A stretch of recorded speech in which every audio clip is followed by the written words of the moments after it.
स्वागत है मेरे YouTube चैनल पे। मैं हूं AK कश्यप। आज एक ऐसे टॉपिक पे बात करेंगे जो बिहार राज्य के राज्यकर्मियों के वेतन से है। अगर आप बिल्कुल फ्रेशर राज्यकर्मी बने हैं बिहार में तो आपके लिए ये वीडियो काफ़ी महत्वपूर्ण है। ऐसे केंद्र सरकार हो या राज्य सरकार हो तो वे सभी राज्यकर्मियों को वर्ष में एक बार मूल वेतन में वेतन वृद्धि किया जाता है, जिसे हम लोग वेतन सैलरी इंक्रीमेंट कहते हैं। प्राइवेट सेक्टर हो या सरकारी सेक्टर हो तो वे दोनों जगह पर वेतन वृद्धि होते हैं, लेकिन सरकारी क्षेत्र में वेतन प्रति वर्ष 3% इजाफा का निर्धारण किया गया है। ये वीडियो खास करके उन लोगों के लिए ज़्यादा महत्वपूर्ण है जो बीपीएससी के द्वारा फेज 1 और फेज 2 में शिक्षक बने हैं। और आपका वेतन निर्धारण कैसे होगा इस वीडियो में आप ज़रूर देखिएगा, क्योंकि यहाँ पे आप एक बात को गौर कीजिएगा कि क्या फेज 1 में जो बीपीएससी के शिक्षक बने हैं प्राथमिक से लेकर उच्च माध्यमिक स्तर तक, और फेज 2 में भी प्राथमिक से उच्च माध्यमिक स्तर तक जो शिक्षक बने हैं, तो क्या ये दोनों शिक्षक का इस 1 जुलाई 2024 से मूल वेतन में क्या 3% की वेतन वृद्धि हुई है? तो इसको जानेंगे हम लोग। लेकिन सबसे पहले हम लोग देख लेते हैं कि कैसे मूल वेतन में 3% की वेतन के इजाफा होने के बाद आपका मूल वेतन परिवर्तित हो जाता है। ध्यान रखिएगा, आपको जो मिलता है सैलरी वह बिहार में शिक्षक जो नए बीपीएससी के द्वारा अपॉइंट हुए हैं उनको 4 स्तर में यहाँ पे क्लासिफिकेशन किया गया है। पहला है प्राथमिक स्तर के शिक्षक। प्राथमिक स्तर के शिक्षक का वेतन है कितना? 25,000 रुपया मूल वेतन है। ये कितना है? मूल वेतन है। इसके बाद आपको यहाँ पे क्या मिलता है? डीए मिलता है, एचआरए मिलता है, सीटीए मिलता है, ये सब अलावेंस है, और मेडिकल मिलता है। ये सभी अलावेंस को जोड़कर आपके वेतन सीधे मूल वेतन के लगभग दोगुने से थोड़ा सा कम हो जाता है। ठीक है, तो यहाँ पे देखिए उच्च प्राथमिक स्तर यानी 6 to 8 के शिक्षक, इनका मूल वेतन है 28,000 रुपया। और उसके बाद सारे जो डीए वगैरह अभी हमने चर्चा किया वो सभी इनको मिलते हैं। माध्यमिक स्तर के शिक्षक का मूल वेतन है 31,000 रुपया और उच्च माध्यमिक स्तर के शिक्षक का मूल वेतन है 32,000 रुपया। हमने अभी कहा कि ये मूल वेतन जो अलग अलग कैडर है इनमें प्रति वर्ष 3% का इजाफा होता है, यानी इंटू 3% हो जाएगा। यानी 1 जुलाई 2024 से ये लगभग आज के 5 दिन पहले से ही आपका जो मूल वेतन है उसमें इजाफा हो गया है।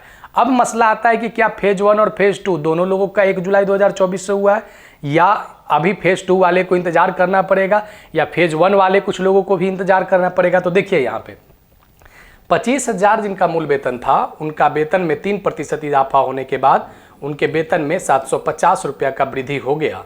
यानी उनके अब मूल वेतन कितने हो गए? 25,000 प्लस 750 रुपया। अब जो भी अलावेंस मिलेगा वह 25,750 रुपया पर मिलेगा। ठीक है, ये प्रति वर्ष 3% का इजाफा वर्ष में एक बार होता है। ठीक इसी तरीके से 28,000 वाले का मूल वेतन में जो इजाफा हुआ वह जरा कैलकुलेट कर लेते हैं। 840 रुपया, यानी यहाँ पे 28,000 और प्लस 840 रुपया, ये इनके मूल वेतन में बढ़ोतरी हो गया। 31,000 वाले जिनका मूल वेतन है इनके भी 3% इजाफा होता है, तो इनके भी लगभग 900 रुपया के आसपास में इनका भी इजाफा हो जाता है। ठीक इसी तरीके से 900 से थोड़ा सा ज़्यादा ये 32,000 वाले में इजाफा हो जाता है। बाकी इनके अलावे जो भी अलावेंस है वह सभी अलावेंस इन लोगों को प्राप्त होता है। यानी अब जो कैलकुलेशन होगा इस बार से तो वह मूल वेतन में 3% को ऐड करके कैलकुलेशन किया जाएगा 1 जुलाई से, यानी बढ़ा हुआ वेतन आपका 1 जुलाई से प्रभावी हो जाएगा। लेकिन एक बात ध्यान रखिएगा, ये हमने कहा कि बीपीएससी में जो लाखों की संख्या में जो वैकेंसी आई थी और इस वैकेंसी के बाद जो 3% का 1 जुलाई 2024 को बेनिफिट मिला, तो क्या सभी शिक्षकों को इसमें शामिल किया गया है या कुछ इसमें बच जाएंगे जिनको अगले वेतन वृद्धि दर के लिए 1 जुलाई 2025 का इंतजार करना पड़ेगा? तो इस बात को हम लोग समझेंगे। यहाँ तो आप समझ ही गए होंगे कि कैसे आपके मूल वेतन में 3% की इजाफा हुआ। प्रति वर्ष आपके मूल वेतन में 3% का वैसे ही इजाफा होते जाएगा।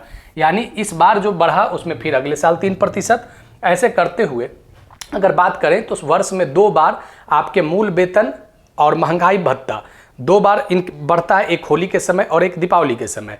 तो आपके महंगाई भत्ता में लगभग 4% 8% हो गया, और बेसिक में 3%, यानी लगभग 11% वेतन इंक्रीमेंट आपका प्रति वर्ष होता है। अब रह गया कैलकुलेशन, किसी आगे वीडियो में टोटल कैलकुलेशन को हम लोग समझेंगे।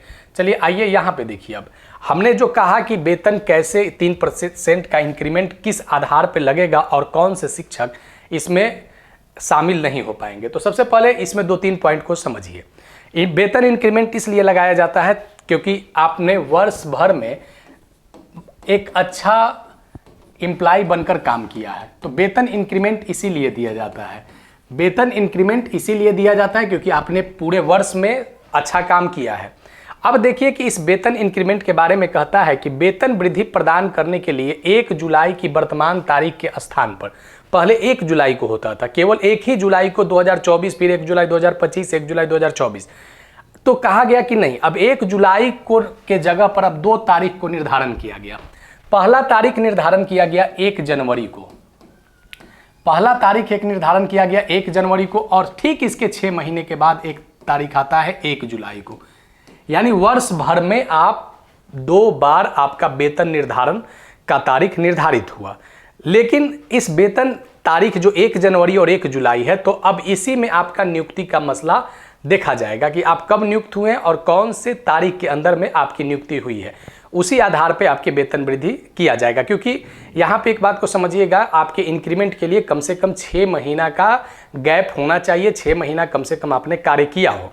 ठीक है, अब चलिए यहाँ पे इस नियम में कहा गया कि वार्षिक वेतन वृद्धि एक समान तिथि होगी और हर साल 1 जुलाई और 1 जनवरी को संशोधित वेतनमान में 6 महीने या उससे अधिक समय पूरा करने वाले कर्मचारी वेतन वृद्धि के पात्र होंगे।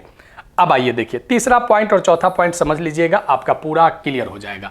अब देखिए बिहार में बीपीएससी के शिक्षक की जो बहाली हुई वह 2 फेज में हुआ। 2 फेज, पहला फेज की जो अधिकांशतः नियुक्तियां जो थे उनके पदस्थापना कब तक करवा लिए गए, ये अक्टूबर से शुरू हुआ था, अक्टूबर 2023 से शुरू हुआ था, और अक्टूबर से शुरू हुआ, और अगर इसको हम लोग जनवरी 2024 तक ये पूरा कंप्लीट हो गया। अब देखिए दूसरा फेज शुरू हुआ, तो इन लोगों की अपॉइंटमेंट कब हुई, तो 2024 में हुई है, जनवरी वगैरह के बाद में इन लोगों का अपॉइंटमेंट हुआ था। अब देखिए यहाँ पे जो क्या कहता है, यहाँ पे क्या कहता है जरा ध्यान दीजिएगा, यहां से क्लियर हो जाएगा। 1 जनवरी, ऐसे कर्मचारी जिन्होंने 2 जुलाई 2023 से 1 जनवरी 2024 के बीच नियुक्ति पत्र में योगदान दिया है, उनकी वेतन वृद्धि दर 1 जुलाई 2024 से भुगतान किया जाएगा। अब आपको देख लेना है कि आपकी जो नियुक्ति हुई है वह 2 जुलाई 2023 से लेकर 1 जनवरी 2024 के बीच में अगर आपने नियुक्ति पा लिया है, पदस्थापना आपने ले लिया है, तो आपका वेतन 3% का इजाफा 1 जुलाई 2024 से हो गया है। यानी इस बार मूल वेतन में आपको 3% का वेतन वृद्धि के साथ ही आपका पेमेंट आएगा, जुलाई वाला, क्योंकि अब जुलाई से शुरू हो गया 1 जुलाई। अब देखिए दूसरा पॉइंट क्या कहता है कि ऐसे कर्मचारी जिन्होंने 1 जनवरी 2024 से लेकर 2 जुलाई 2024 के अगर बीच में नियुक्ति पत्र प्रदान किया है, 2 जुलाई 2024 के बीच तक अगर नियुक्ति पत्र प्रदान किया है, तो उनकी वेतन वृद्धि 1 जनवरी 2025 को होगा। यानी फेज सेकेंड की अगर 2 की बात करें, जो बीपीएससी शिक्षक में प्राइमरी से लेकर सीनियर सेकेंडरी का था, वे सभी लोगों का इंक्रीमेंट कब लगेगा, 1 जनवरी 2025 को। यानी बीपीएससी फेज 2 वाले को अभी इंतजार करना पड़ेगा 6 महीना और मूल वेतन में वृद्धि के लिए। यहीं से आपके सेम कैडर में वेतन वृद्धि जो आगे जिन लोगों का ज्वाइनिंग हुआ इस डेट में 2 जुलाई 2023 से 1 जनवरी 2024 के बीच में, तो इनको आपसे बेनिफिट यही इंक्रीमेंट का कंटिन्यू लगते रहेगा सेम कैडर में। अगर कोई प्राइमरी कैडर का है तो वो फर्स्ट फेज वाला प्राइमरी कैडर सीनियर होते जाएगा सेकंड वाले से, क्योंकि उनका वेतन वृद्धि ज़्यादा रहेगा। सेकेंडरी, सीनियर सेकेंडरी या अपर प्राइमरी में भी सेम कंडीशन होगा।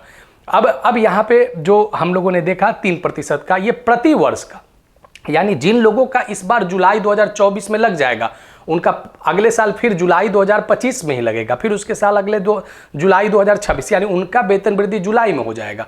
और जिन लोगों का जनवरी 2025 में लगेगा इस बार, उन लोगों का जनवरी 2026, 1 जनवरी 2027, यानी उनका कंटिन्यू रिटायरमेंट तक जनवरी में ही लगते रहेगा और उनका रिटायरमेंट तक जुलाई में ही लगते रहेगा। ध्यान रखिएगा, ये आपके एक बेसिक नॉलेज के लिए हमने ये वीडियो को बनाया है, और वीडियो अच्छा लगा है तो लाइक और शेयर जरूर कर दीजिएगा। न्यू व्यूअर है तो सब्सक्राइब करके बेल आइकन को दबाना बिल्कुल ना भूलें। मिलेंगे आगे के वीडियो में नेक्स्ट टॉपिक के साथ। धन्यवाद।